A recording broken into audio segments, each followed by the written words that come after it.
Actualmente llegamos a la parte final de esta evidencia, teniendo como resultado la última auditoría donde se va a decidir qué es lo que pasará con los acusados y con las víctimas de este presunto caso. Teniendo en cuenta lo que antecede la sala de cuestiones preliminares para la realización de esta auditoría, será lo siguiente. Se decide que la fecha de audiencia de confirmación de cargos en el caso de la Fiscalía, Rodrigo Maras, dará inicio en 60 días después a que la SCP emita la decisión en las que se resuelvan las cuestiones planteadas por la Fiscalía en su escrito del 4 de septiembre de 2019, esto como instrucción del caso ya planteado. También se va a decidir convocar a la Fiscalía, la defensa y la representación legal de las víctimas a una audiencia interlocutoria a celebrar los días 25 a 29 de mayo, en la que se abordarán exclusivamente las siguientes cuestiones. Así también, la Fiscalía y nuestra parte de espectadores hemos resuelto las preguntas y cuestiones que se van a plantear ese día, dando como resultado un veredicto final. Primera cuestión, se requiere actuar con un dolo especial de destruir en todo o en parte un grupo nacional, étnico, racial o religioso para incurrir en responsabilidad por complicidad conforme al artículo 25.3c del SPI en relación con el delito de genocidio. Explique las consecuencias que tiene para el presente caso la respuesta que proponga para esta pregunta. Es necesario que se deba actuar conforme a la ley y lo que ésta estipula que deben tener como consecuencias tanto aquellos acusados principales como los cómplices de dicho delito. Al tener responsabilidad en el caso de genocidio, es necesario que se aplique la penitencia que dictamine la ley, que vean conveniente los jurados y la Fiscalía, y que estos tienen que ser necesarios, pues hay evidencia más que suficiente para comprobar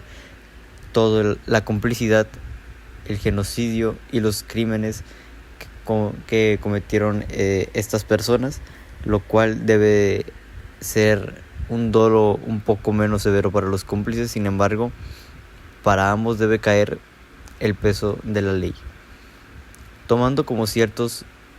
los hechos recogidos en la sección de antecedentes de hecho, párrafos 1 al 28, y en el escrito de acusación a la Fiscalía, se debe esta segunda cuestión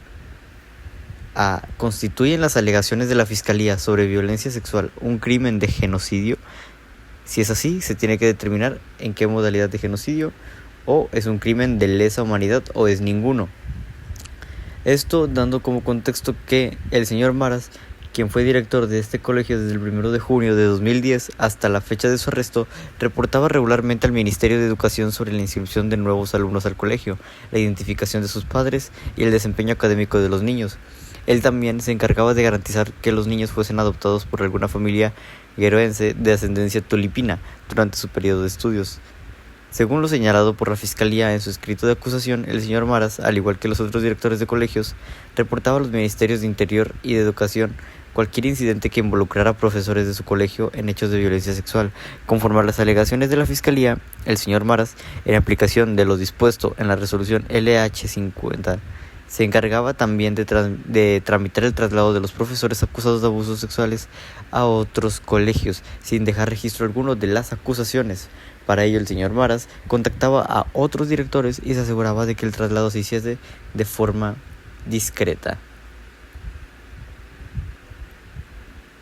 Por lo tanto,